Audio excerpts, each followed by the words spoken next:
Hey everyone, Tina Hogan Grant here with my Cuppa A Natter. I like to do these twice a month on a Monday. I bring authors into my home. We talk about books, writing, and life as an author, and whatever comes to mind. And tonight I have the wonderful Susan Breen joining me. How are you this evening, my dear? I'm very good. Thank you. I am excited to talk to you about your books, not just the Christmas one, but your other ones too. But Yep. before we get started, can you just give me or us a little background on whatever you want to share with the rest of the world? Yes. Well, I am a teacher at Gotham Writers Workshop, and I teach people how to write novels. So I would say that I've spent the last 25 years either thinking about novels, thinking about students, or writing novels, or thinking about all of this. So I love talking to people who write. I love being with writers. I don't think anybody understands writers the way writers do. So I'm really happy to be here. I think we have a different channel when it comes to thinking, and I Yeah. didn't even realize until I became a writer myself. My father was an author, and he was always like someplace else. I mean, I would be talking to him, but you knew his head was somewhere else. Yeah. But I look at things so much differently. Yeah. I look at the detail, and before I would just bypass the trees, bypass the birds, bypass the scenery. But now, being a writer, we really look at things in detail. I think that's true. And to me, that's the great thing about being a writer is that you see things that other people don't. So I feel like um, that I see weird things. I live outside of New York City, and there's plenty of weird stuff all over the place. But I will say that if you're looking for some weird stories, New York City is the place to be. But there's a lot of strange stuff. But I'm a native New Yorker. I grew up. I went to school. The whole thing. I've always been in New York. And one thing I've noticed about people who actually are from New York is that we find little parts of New York to make our village. So you can't possibly know all 8 million people, but I can know the guy that runs the deli. And I know, like, I always go to the same deli. I always get pizza at the same place. And you develop these networks, and then you see so many stories. I mean, the city is just full of stories, and people who come to New York City, I feel like, are people who have a story to tell. So I spend a lot of time wandering around the city, just sort of absorbing it. Yeah, it's incredible. I mean, one of my things I love to do, especially when I'm writing a new book, is I'll go to a restaurant and sit Mhm. there for hours. The waitress probably hates me because I'm Yeah. taking up her food, but just people watching. And yes, And it's I write down little, I mean, it doesn't have to be that one person that walks in, but there's a characteristic of him that or her that I want to add to a character I'm creating. And yeah. it's just, and then you kind of mix all of these, people watching into one character. It's kind of cool. It I is. think that's so true because you can't make up everything out of your own experience. I feel like it's really helpful to look at other people. Because I'm a New Yorker, I gesture a lot. So if I do this a lot, I apologize. Oh, I see? can't help myself. But yeah, that's an assignment I give to my students is I say they should go to Grand Central and just sit there for half an hour and watch what goes on, but try not to get into trouble. I Like, used to go to the airports and do that, but now the airports are yeah, a mess, and everyone no, no, now you to the could get bad into food at the trouble. airport. If you want to get an angry person, just go Yes, to the airport. You'll find one. yes, that's for I'm going to sure. just see who's joining us this evening. Again, I am talking to Susan Breen. We're going to be talking about her Christmas novel, Mary, plus her other books she has written. But if you have any questions for Susan, go ahead and put them up in the comments, and I will get to as many as I can. But we have Belinda here. She says, where'd you go? Uh, why is the thing not coming up on my? Oh, I, that is nice meeting you. You're a new author to me.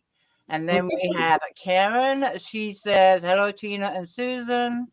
Lori Chasko is here. She says she's got a question, which we'll come to in a little bit, Lori. Thank you for the question. I'm going to go back to that one in a minute. Karen Lloyd Geeling says, you're a new author to me.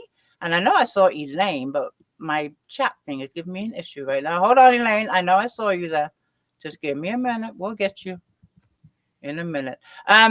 While I get through the comments here, though, Susan, your book that's coming out. When did Mary come out It came out September 23rd of this year? this year. Yes, Perfect for the holidays. Do you have a copy of the book?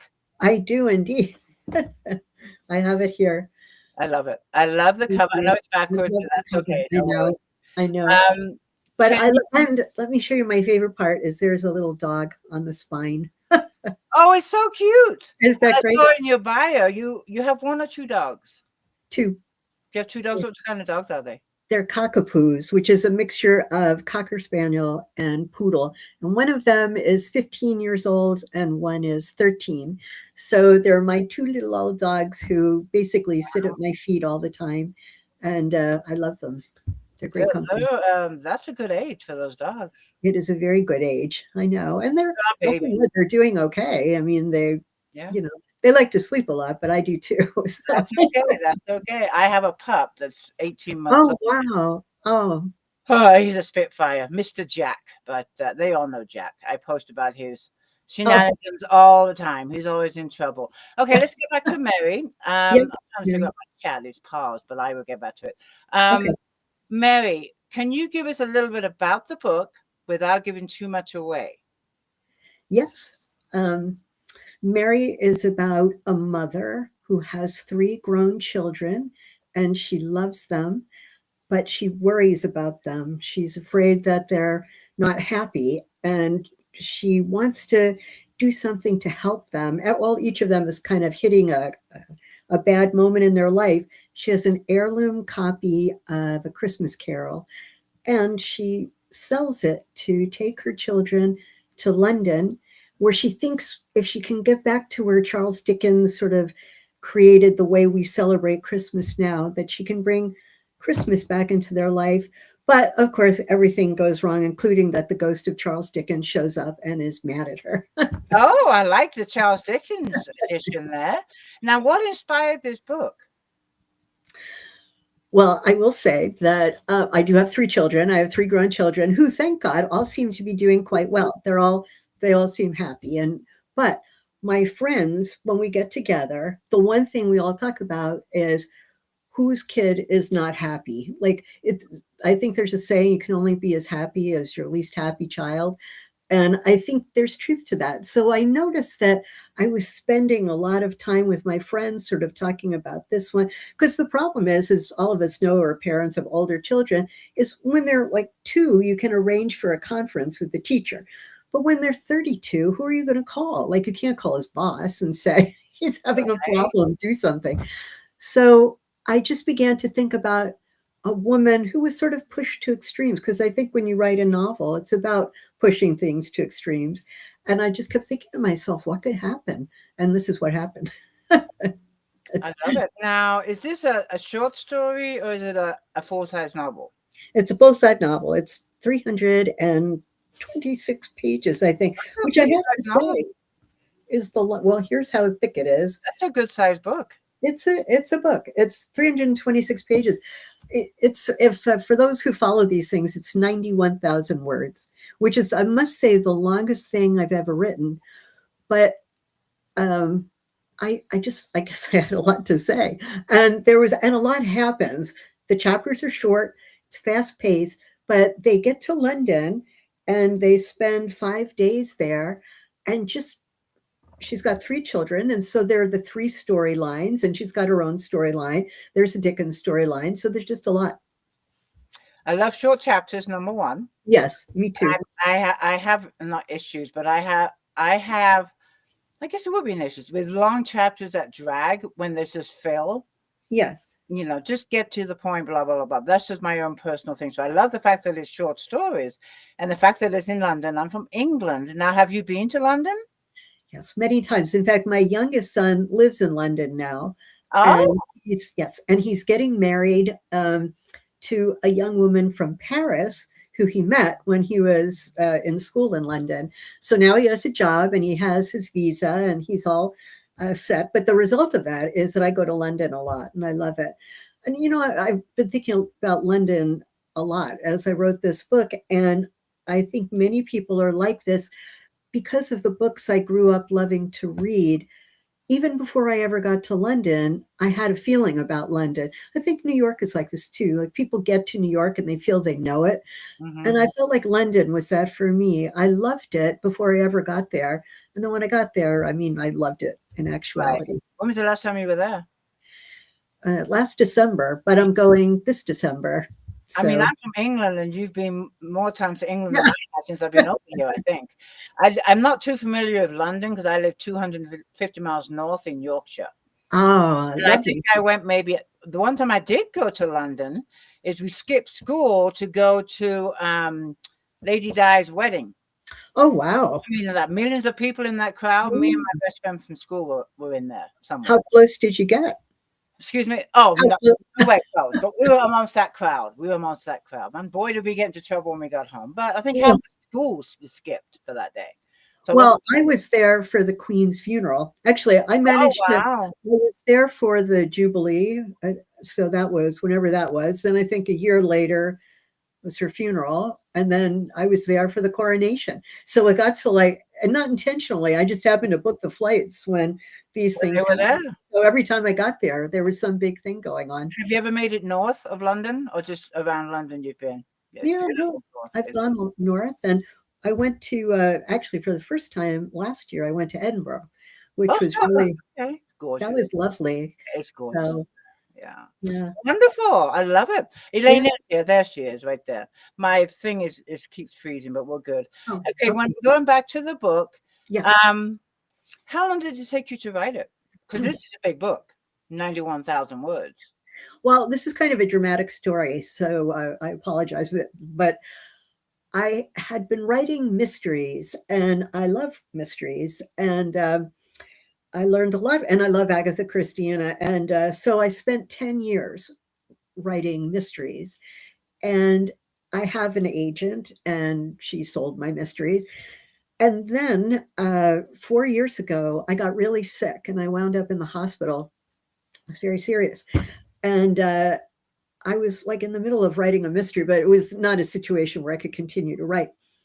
And I was lying there, all hooked up to these various things. And I got a text from my agent saying, I had a dream that you would write an uplifting book.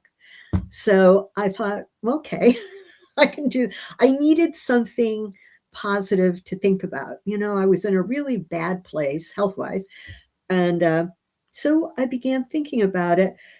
But it's not an easy. Like you can't just go out there and be foolish. I mean, you have to. Like it has to be earned. So I spent a year basically reading all the uplifting books like people like Frederick Bachman and people like Jenny Colgan, all the people you think of, and of course Charles Dickens, who I'd always loved, Christmas Carol. After reading these uplifting books for a year, then I started to write it. So that's 1 year, and then it took me 2 years to write. So 3 years. Wow. Yeah. Wow. Well, I'm glad you're doing okay. Yes. Thank Health you. skills. It sounds like it was a pretty scary time for you, It but was scary. you're doing You all know, right. Everything is good now. everything is good. Thank you. But I feel really lucky. Like I feel like I survived this thing, and I it's like it gave me the energy to write this book. So I feel like you just, and I think everybody who's a writer can understand when I say you just don't know where your next idea is going to come True. from, That's very what's going to true. happen. If you had told me 5 years ago, there I am figuring out how to poison people, that I was going to turn around and write this book, I would not have believed it. But I think being a mystery writer taught me a lot about pacing. And I think that really helped when it came to writing this book. So it all worked out.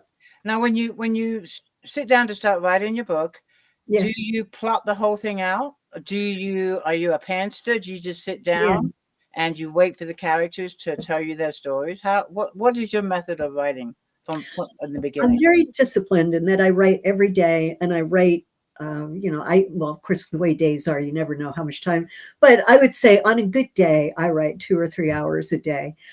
I like to write a first draft just as fast as I can. So I used to love to do that NaNoWriMo thing where you do 50,000 words in a month. I mean, I like to just basically whack out the story.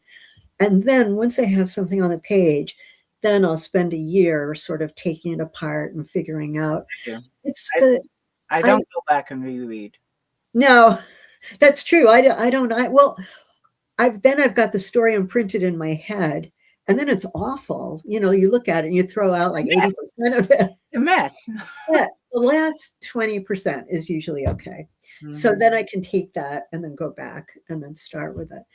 But I do like, I mean, certainly plot's important, but I do love the characters. I have to say that's sort of what when I know who the characters are, then I feel like the story is going to move forward, and then I'm okay. There you go. You sound like your message is a lot like mine. I just want to get the bones of the story down. Yeah, exactly. I don't go back. I don't edit. I don't reread. Right. I just get it to the last page, and then it's time to clean everything up and go, what was I thinking when I wrote that? But it's in there. I'm going to cover some comments and questions. We're going to scroll. Sure. So I think it's behaving this time. Belinda says nothing. Where's Belinda? There she is. I love the cover of Mary. It is adorable. Deborah Clark is joining us. She says hi. Hi. I'm just popping up as I scroll down. It's not behaving properly. Your little dog sounds so cute. This is from back in the thing. Connie is here. She says, does your family read your books? Yes. Yes, they do. And in fact, you can imagine I'm writing about a mother with 3 children and a husband. I was a little worried about my 3 children and a husband. And I mean, I tried to make the characters in the book not like my family, but you can't entirely, it's not so much the characters, it's the way they interact. Like I love watching kids talk to each other. And so, however, they all like the book. And my son is a reporter in Connecticut, and he just interviewed me, and that was really fun. Nice. Yeah, that was sort of a major moment for me, because it was just interesting to hear his thoughts about the book and his thoughts about me, which were fortunately positive. Father and son. I like that though. That's really cool. Now, is that televised or podcast or No? No, unfortunately it wasn't. We were at a bookstore and I know that would have been great to have, but no, he didn't. Isn't it always the case? He's a reporter and he does this for a living. One thing he did. No, but I think it's not easy to interview your mother. It's a tough. Oh, I can imagine. I can imagine. Yeah, I can imagine. It was very thoughtful. He really he really did a great job. So I was very proud. Janet is here. She says hello. Now I'm going to put up Belinda's question, because we're going to now talk about your other books you've written, and she wants to know, how many books have you written? So I know we're talking about Mary, the latest book, the Dickens novel, but I do know that you've written a couple of series. Can you just give a little background on those? Yeah, of course. The first novel that I wrote that was published was called The Fiction Class, and it was about a woman who heals her relationship with her mother by teaching her to write. Then after I wrote that, I thought, well, then my next book will be about a woman who teaches a mystery writing class. So it was a different character. And that's when I began my Maggie Dove mystery series. And she is a Sunday school teacher, and she lives in a little community in Westchester, and she gets pulled into solving crimes. There are 3 books in that series and a number of short stories that were published in like Alfred Hitchcock and Ellery Queen Mystery Magazine and things like that. And then I had my thing, and then I wrote Mary. So a total of 5 books. But before those 5 books, I wrote 2 books that were not published. And those took me a number of years to write. And I think I learned a lot from them. Wow. Now, the 2 series that you've written, the Maggie Dove and the other one, are they complete, or are you going to be writing more books? You know, that's a really good question. With the Maggie Dove one, the Fiction Class was a standalone. That was like done. But the Maggie Dove one, I'm tempted to write a 4th book. My problem is I don't know about you, but I can really only work on one thing at a time. Like I can. Yeah, so, I mean, I can occasionally write a short story while I'm working on a novel, but I can't work on 2 novels at the same time. And so I just don't know. I don't know that I have that much. Like I need more time, basically. Yeah, so if I have more time, I'll do it. I tried doing the 2-book thing. Yeah. And I was mixing the characters up in each book. I said, okay, this is not working. I'm not doing this. So no, I tried it. I stopped when I reread. I've written the first draft of the second book I was writing together. And here was, the character from the other series in this book. I'm like, no, this isn't going to work. Right. So, no, I won't try that again. Yeah, No, no. I won't. Hold on one second. Lori has got a comment. I'm going to put some comments. She said, I'm glad you're better Thank now. you. Yes, me when you too. were- yeah. Another question from Belinda. She wants to know, are all of your books mystery except Mary? No, my first book, Fiction Class, is not a mystery. That's I would call it book club fiction. And then I moved away from that and then came back. So it was really with Mary. It was interesting to me because I think when you're writing mysteries, you're thinking a lot about secrets. And I think that people in general have a lot of secrets. So I'm really interested in whether people are murdering each other or not, like what secrets they have. So I think in Mary, I got my sort of love of secrets and things that make people act the way they do, but without anybody killing anybody. So, Well, there you go. There you you go. know, when you're writing mysteries, you have to spend a lot of time thinking about killing people, which is fine. But there was something very freeing with Mary about just being able to think about people doing what they do. And Without thinking about a murder. yeah. And when it comes to mysteries, correct me if I'm wrong, but don't you have to do some kind of plotting when you're doing a murder mystery? Because it all has to entwine, and you got to know who the villain is. And See, I plot backwards. I would say I need to surprise. If I start off knowing who the killer is, then I feel like it comes through. And then, like, every time my agent would read it, she'd say, I know who it is. And, you know, like, you want to, so I feel like I have to surprise myself in order to surprise the that. reader. So I will write a first draft. And then once I figured out who the killer is at the end of the draft, then I go back and I put in all the clues that I need all along. And I spend a lot of time rewriting it. But no, I just I cannot. like that. I do. Because if you, Oh, good. you surprise yourself, you're going to surprise the reader. Yeah, and you want readers to be surprised. Yeah, I never written a mystery, so I always assumed, well, they're going to figure out this case. They got to do a little plotting. But I like your way. Oh, good. Your way would work for me. Elaine says the cover is gorgeous. Do you help pick the cover or have any say in the cover? I did have a fair amount of say. This is the most say I've ever had in a cover. The woman who designed it lives in England, and so my editor talked to her and told her what sorts of tone that she wanted, and she sent a pencil drawing. It was like, it was very hard to visualize from the pencil drawing what it was going to look like, but my editor said, you know, this artist is wonderful, and I trusted her. And then she would send. Her name is Lucy Rose.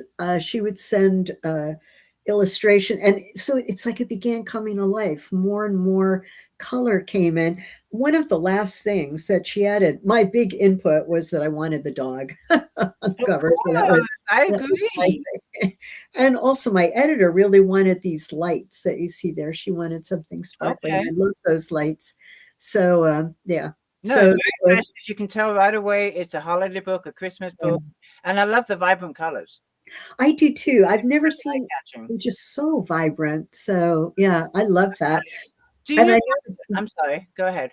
Oh no, I notice, like, when I'm at a bookstore or when I'm looking, like if I'm on Instagram or something and looking for reviews about my book, I can immediately see the cover. Like, it just jumps out. Yeah, it does.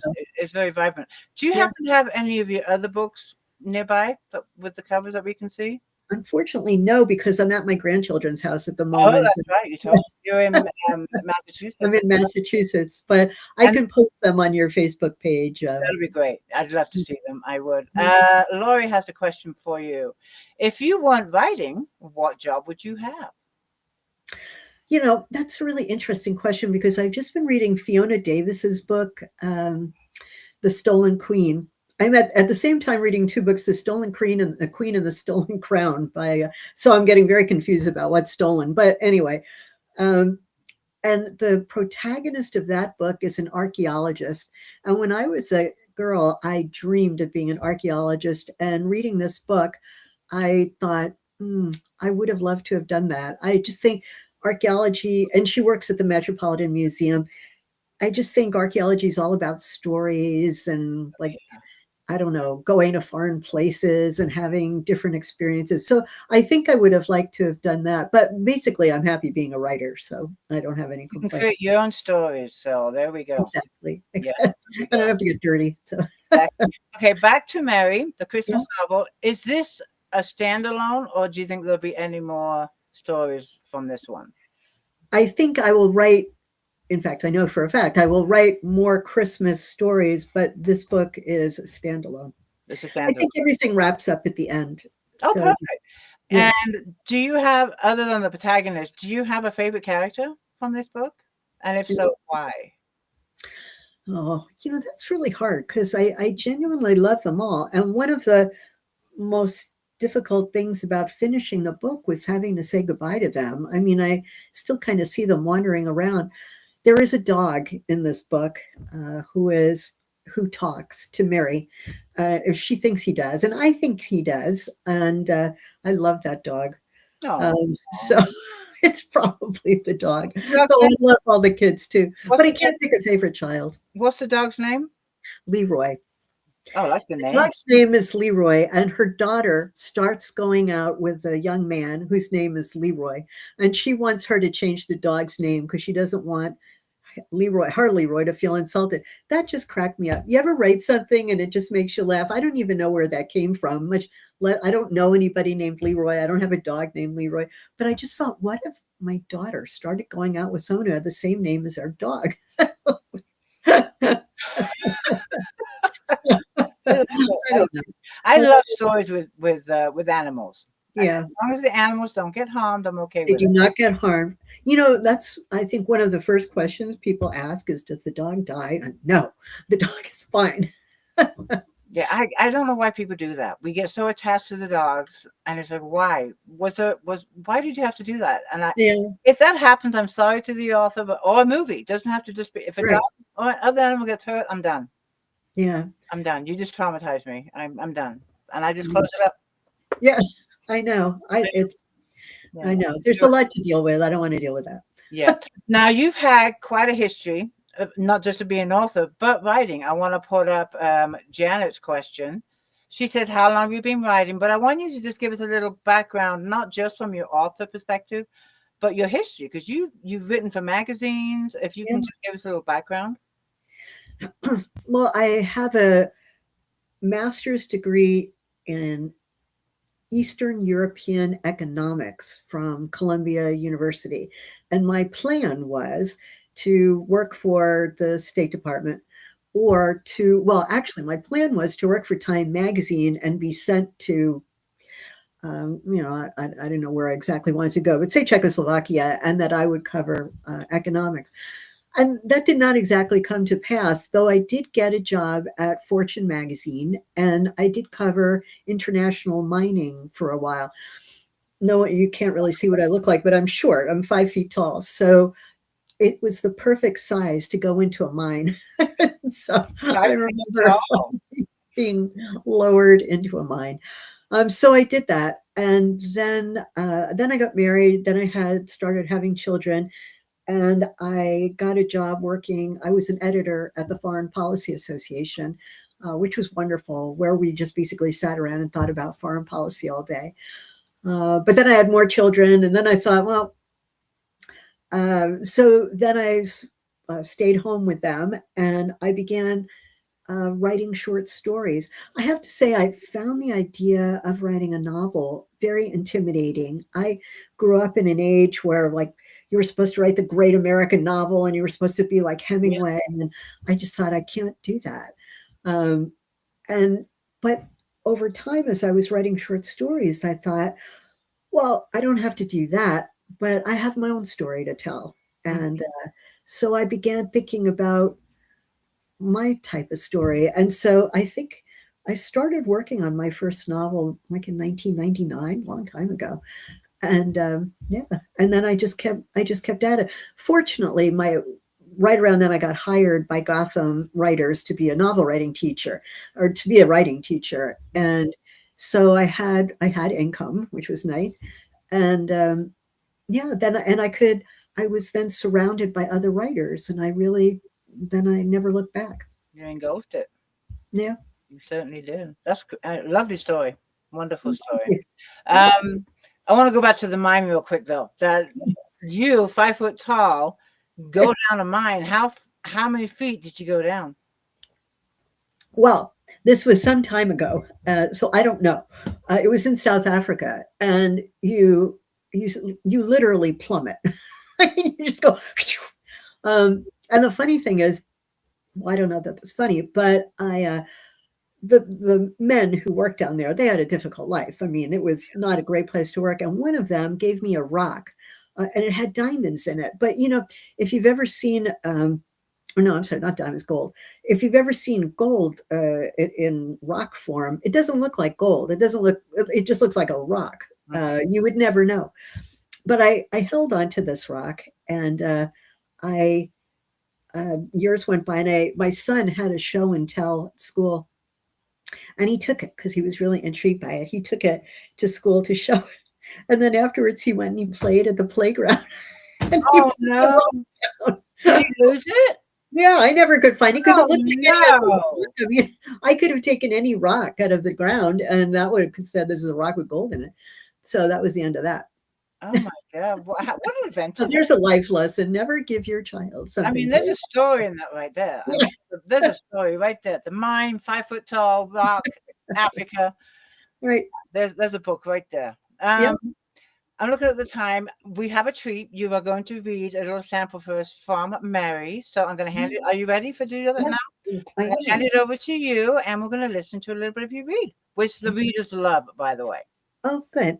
Well, this is chapter 1. And I don't know if you could see this, but there's this pretty little doodad right at the top. That was another thing that my editor put in. So I appreciate that. And I'm just going to read the first page and a half. Does Mary Bingham need to put up 6 Christmas trees this year? No, of course not. 5 would be more than enough.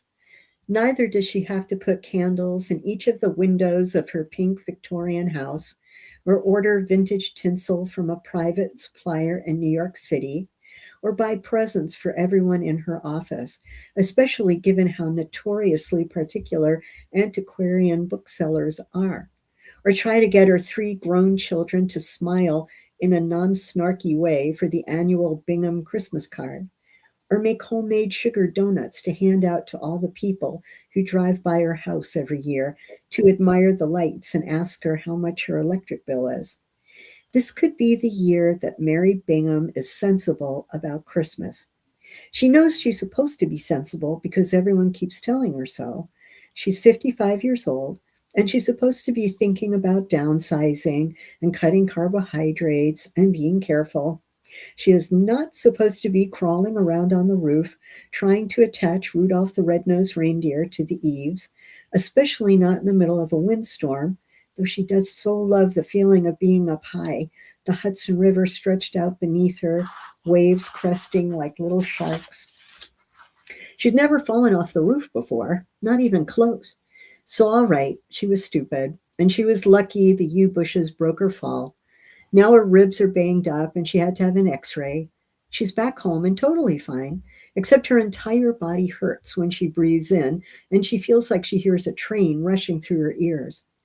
You're not 25 anymore, her doctor said, which she thought was hostile, as though she doesn't know that, as though she does not know she's the same age her father was when he died, as though she has not spent the bulk of her life worrying about all the things middle-aged people are supposed to be worrying about.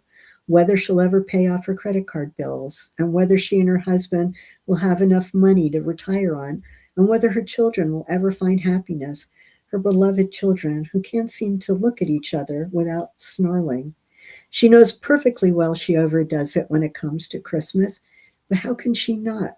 Christmas is about a miracle. Christmas is about how the world changed completely over one silent night. Christmas is about joy, redemption, transformation, and yes, bells and whistles and lights and reindeer.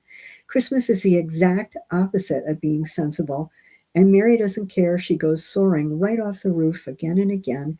She is not surrendering Christmas. Oh, it sounds good. I'm already got that Christmas vibe just from that little reading. Thank you so much. That sounds really good. How do you come up with your characters' names? I really struggled with Mary. In fact, I was going to call her Anne, and it was going to be Anne's Christmas Carol. And it just felt like it felt a little flat to me. I mean, it was fine, but and then I kept trying to think of names I could associate with Christmas. And then just one day, I mean, literally after a year, I was looking through a list of names and I saw that Mary was short for Meredith. And I thought, bingo. Oh, And then it just felt right. I mean, then I knew. I think we kind of know Yeah. when we think of names for our characters, and sometimes the characters will let me know how weird that is because all of a sudden a name will pop into my head and I go, oh, okay. Yeah, That's who you exactly. are. It's kind of, I mean, I like it, but it's kind of weird at the same time. It really is. But no, that sounds really good. Virgie's here. Hey, Virgie. She says she loves the live reads. Oh, Lori says, I love live readings. Belinda, I would be so upset about losing the right. I'm still upset about it. And I it's about would 30 years too. later. Let me see. A nice cup, Tina. Oh, my British cup. Cheers, Elaine. Hey, cheers. A Cuppa A Natter, as they say in England. Elaine also says, I must have that book. Oh, well, thank you. There we go. And Barbara is here. She just joined us. Hello from Florida. Oh, Hey, Barbara. Virgie says the book sounds good or great. I'm just going through the comments after your reading. This would be a fabulous read. oh, wonderful. Barbara says, thank you for the reading. Thank Karen you. says, very interesting. Couple more. Lori says, thank you. I love hearing books in the author's voice. Hmm. Melinda says, sounds good. I love it. And one more. Lori says, I love your reading. So Well, thank you. we really enjoy it when an author reads their work. I want to just pop up. There's a question up here from Lori Whitney. I want to pop up. I have to keep scrolling. No. Okay, her question was, what are you working on now? What is your next great project? That was Lori Whitney's question. Sorry, Lori, I can't find the actual question, but I did see it. So what are you working on now, or what is your latest project? I'm working on something now that is also a Christmas book, but completely different character. So what I'm really doing now is trying to figure out who this character is. It's going to be a woman who has been estranged from her daughter, and the woman is going to come from Nebraska. And there's no reason at all for that because I have never been to Nebraska, but I'm fascinated. Is anybody here from Nebraska? I'm fascinated by Nebraska. I don't know why, but I just am. So I wanted her to come from Nebraska, move to New York, and so that's where I am now. Is I'm trying to figure out her life story. I have a candle that supposedly smells like Nebraska, and whatever that means. So I smell the candle and I sit down to write. And we'll see how that goes. I'm thinking that I should really just go to Nebraska, but it's a long way. We have Google Earth. I did a book. One of my last books was in Alaska. I've never been to Yeah. Alaska, but I love Google Earth. And you felt like that was I learned so much about. I mean, it takes place in Hope, Alaska, which I've never even heard of huh, until I wrote this book. But I had to have certain elements of a town to fit the story. yeah. So I was, looking close to Anchorage, but anyways, that's part of my research. But then Hope worked. This town I want to go see. I absolutely love this town for what I've learned about it. But Google Earth, just go to the website of these Yeah. towns that you're researching, and it's amazing. And Google Earth put me right there. I could see where the harbor was, where the church was, where the gift store is, and put you right there. So Google Earth. Or you can go there. But I want to go there now after I wrote the book. Right. But I think you'll be fine. But it's always fun too to put yourself in reality of a place where you're writing your book. I think so. I feel like there are details that you don't even know you don't know. So when you go there, you see these things and you think, oh, I wouldn't have thought of that. I felt that way in London, actually. When I was I had a trip to London where I was specifically looking for places where I could set scenes in this book. And there was they have this thing that says a Christmas tree selfie, where it's like a fake Christmas tree right on Bayswater Avenue, and people would go into the tree. It was so perfect for my book. I never would have thought of You it. wouldn't Like, have thought of that unless you were there. You're very right. That's very true. You get the finer details of actually putting yeah, yourself there. exactly. Okay, that makes a lot of sense. And I want to put up Elaine's comment. She says, I sent a link to my husband and said, I want this for Christmas. I like that. Thank you. That's lovely. And then Janet, I'm going to go through some questions on the readers. Janet wants to know, what are your hobbies?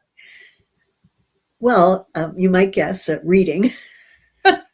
In fact, I was just at the library today with my granddaughter, who, of course, I adore. And she reminds me very much of myself when I was little. And we're at the library, and you know how it is. It's cold and it's dark. So everybody has brought their kid to the library because, we all want our kids to be busy. Everybody's running around in all commotion. And I look in the corner, and there's my little granddaughter sitting and reading a book. I love that. I love that. Oh, that's so sweet. That is so sweet. Yeah. But I also love baking. I mean, I'm not a good baker, but I certainly enjoy. I don't know if it's a hobby if you're not good at it. But anyway, we get better. We keep doing it to improve ourselves. Yeah. So no, I like that. Back to your reading hobby. There was a question earlier. I apologize to the reader, but she had asked some of your favorite authors. Well, Dickens. But I'm reading that book now, The Correspondent, which is, I don't know if you've read that, but that's very popular right now. I mean, I love, I love so many authors that I have to say, I spent enough time writing mysteries that I'm very much influenced by Agatha Christie. Mm-hmm. I love the way she sets things in a small town. I love the way she's so insightful about people. And then I love other authors who now, I love Louisa May Alcott. I've just been rereading Little Women. Oh, my favorites. One of my favorites. Yeah, I mean, they're like underlined. I mean, I read it when I was young, but coming back and reading it now.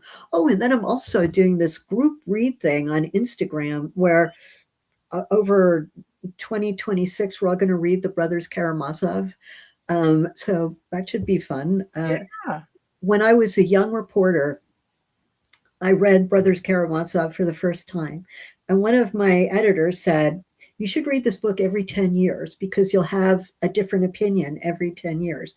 So I haven't read it every 10 years, but I've read it, say, 2 or 3 times since then. So I'm really curious to see what it's like now. I like doing that. You speak of the Little Women, and I just talked with another author not so long ago in the last couple of weeks about The Hobbit, J.R. Tolkien.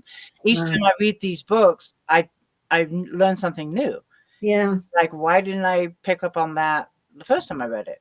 And some of these books that I reread is exactly what you're talking about. You look at it in a different perspective, or you get a better understanding, or a different understanding. J.R. Tolkien, I read The Hobbit a lot. And I'm not a huge fantasy folklore reader, but that's one of my early books that I read as a teenager. And every time I've gone back to it, I learned something new. I love that because you also learn about yourself too, right? I mean, the characters, like the men I thought were attractive. Now I think, well, not in The Hobbit, but I think the little guys. But it's funny how you just think, oh, well, Jane Eyre. I mean, where I think that that's a book I've read several times. And more I was always so swept up in the romance, but now I've come to really appreciate how strong she was. And I like doing that.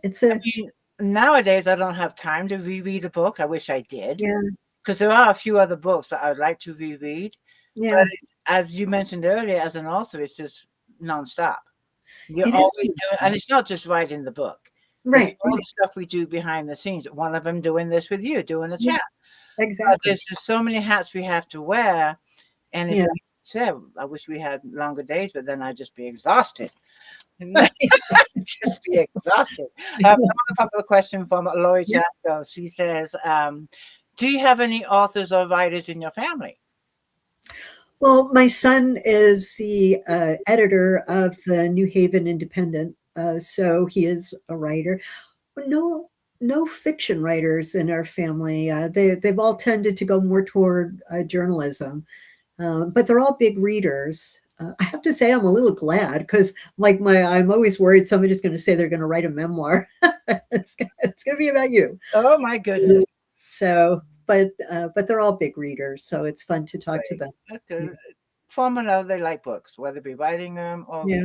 reading them, so that's really good. I like that. I do. Yeah. So, do you have a favorite genre? You've done a couple of genres of writing: the mystery, the Christmas novel. What genre was your first series? I would say it would be the fiction class would be sort of like Marion. Well, Marion is more like in the inspirational end of things, and fiction class I would say is women's fiction. Okay.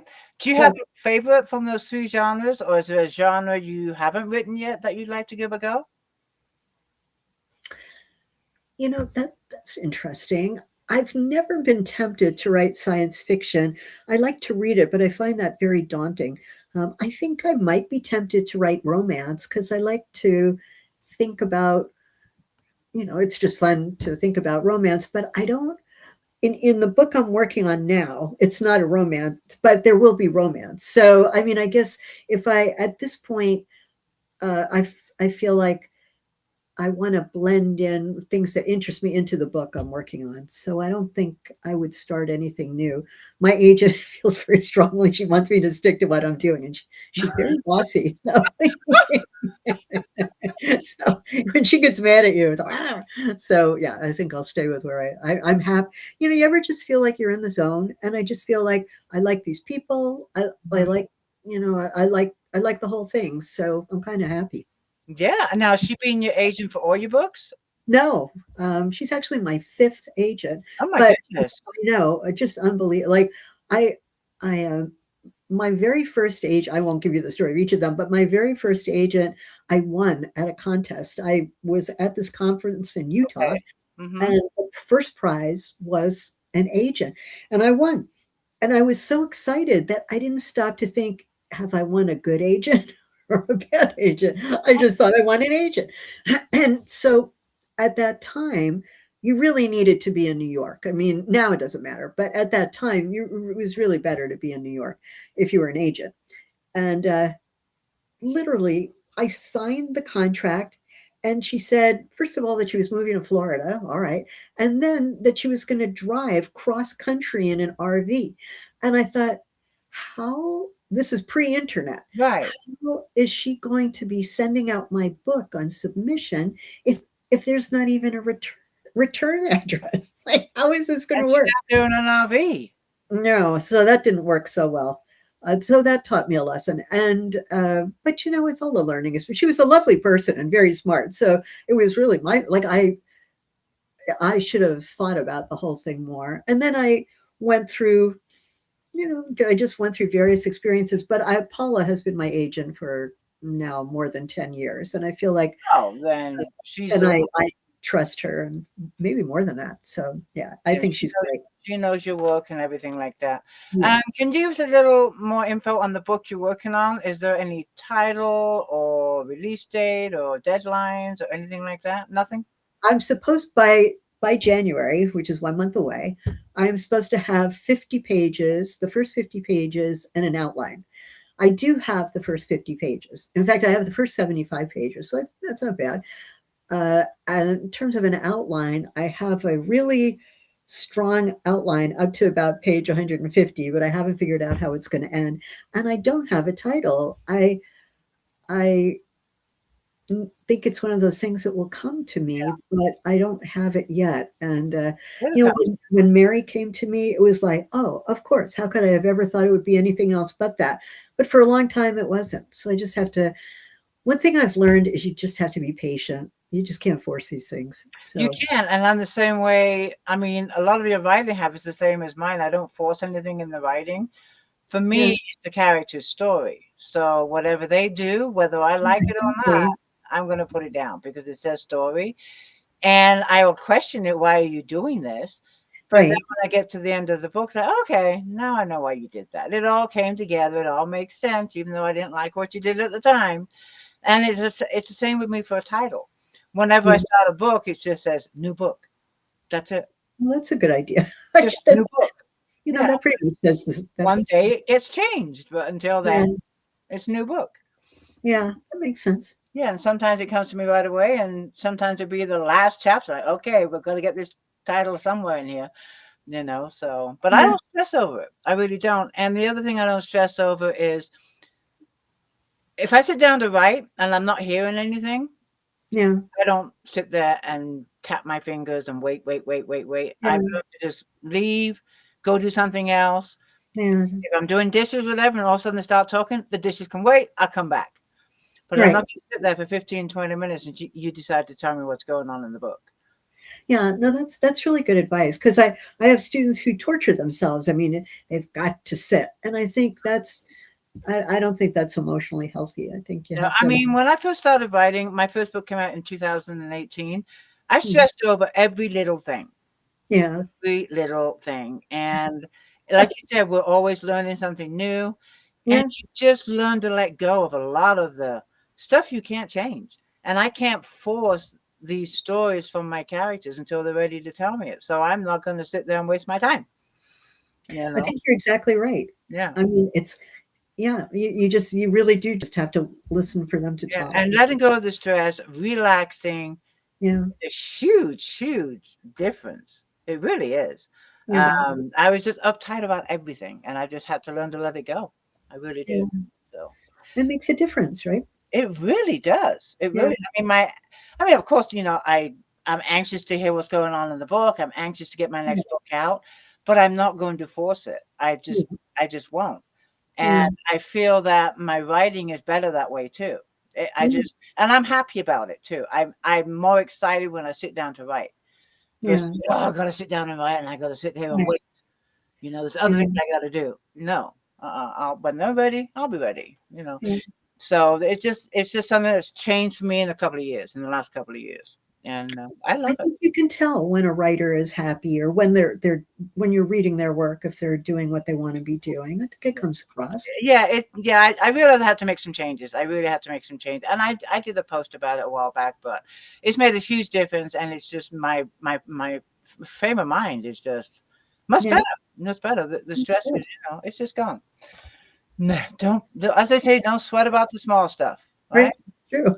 Can't do anything about them. I have the time before these hours go by really quick. Yes. I do have a final question for you, and then we're going to talk about the giveaway and also where we can find your books. But my final question for you too is, what one piece of advice would you give to a writer that would like to become a published author? I would say that you have much more time than you think you do. When I was in my 20s, I thought, if I'm not published by the time I'm 30, I'm never going to have a career. And then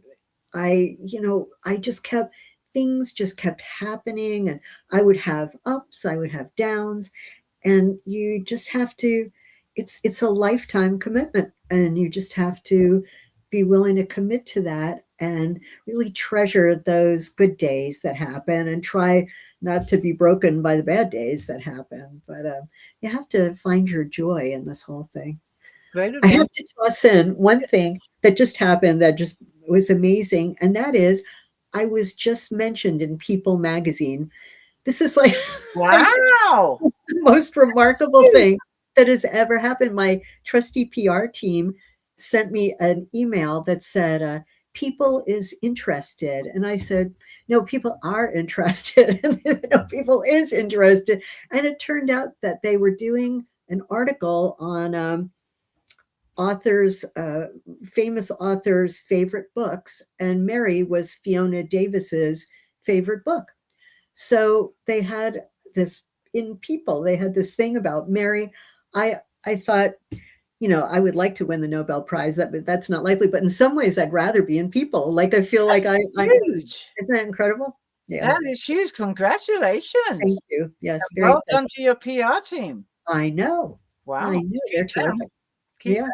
Don't let them go anywhere. No, no, no. Before we sign off, can you just let the readers know, number one, your website if you have one, and where they can find your books and what formats they're in? Yes, my website is susanbreenauthor.com. And let's see, if you follow me on Facebook, I should say, when I'm at Susan Breen Author on Facebook, I'm forever posting information. My books are in all formats. There's audiobook, Kindle, etc., and they're all over the place. So you can get them at independent bookstores and online bookstores and wherever you want. It's all over Amazon. It's everywhere. Excellent. And they're on Kindle, ebooks like Yeah. Nook. Yeah. Audio. It's on. It's actually on Spotify, but you can get it on Audible. Perfect. Yeah, you want it, you can get it. Exactly. I love that. I love that. Okay, before we Yeah. sign off, I'm watching the time so we don't go over an hour. Okay. What am I saying? Well, oh, the giveaway. Thank you so much to you Yes. and Oh. your PR team for generously giving away. What is it you're giving away? I believe that we are giving away a hardcover copy of Mary. Oh, a hardback. Yeah. Very nice. Yes. Wow. Well, Merry Christmas to somebody. All right. We'll be announcing that tonight after the chat has not gone live, is ended live. And then also I am doing my giveaway, which I do on every chat, and that is a $5 Amazon gift card. And all the readers have to do is go to my author page on Facebook and share the video, share it to your favorite reading group, share it to your page, share it on Instagram. The more you share it, the more entries you have, and you are entered for a $5 Amazon gift card. This has been a wonderful, wonderful chat. Your book sounds fabulous. I'm going to check it out. And do you have any last words before we sign off?